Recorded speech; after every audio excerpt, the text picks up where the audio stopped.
They're saying that this whole problem started at Sky Zoo on Lee Highway. That's now where we find Stephanie Sanastasi. Stephanie? Kim, 7 shootings in 8 days. The first one here at Sky Zoo. Police say 5 of them are related, but behind those numbers, a family now mourning the loss of their 17-year-old. And tonight, Chief Fred Fletcher explains what gang members are now doing to distract his officers. We are always trying to find ways to keep these dangerous criminals off the street. But as Chief Fred Fletcher explains, it's becoming more difficult as gang members get smarter, intentionally distracting officers. Reason to believe they may be calling in false reports of violence to draw police officers away towards that violence. In the past 8 days, there have been 7 shootings, 2 of those deadly. The latest one happened here today off 7th Avenue, and police say it wasn't random. We're investigating why they're targeting that house. We believe that the person involved in the house may have been involved in gangs. Chief Fletcher says the suspect drove a tan car, firing several shots into the home, killing a 17-year-old. We're doing everything we can to find out the motivation. We are presuming it's involved in this back and forth of violence since Robert Jackson III's murder.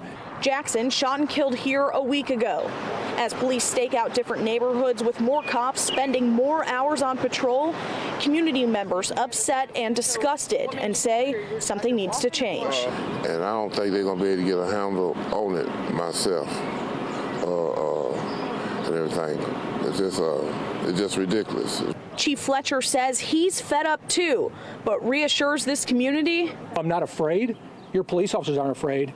But we are sympathetic and empathetic to mothers losing sons and babies losing dads, and we will continue to put ourselves between them and the violence whenever we can, wherever we can, however we can. Again, police say the suspects in that shooting today driving a 4-door tan sedan.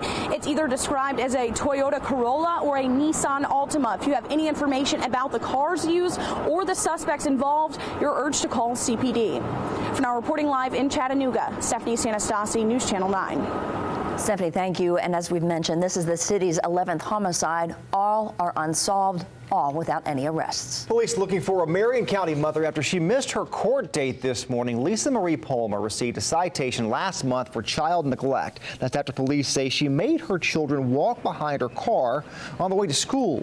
Palmer told police the 8 and 10-year-old girls were being punished for missing the school bus. According to the police report, Palmer was more than 50 yards ahead of the children who were walking on Valley View Drive.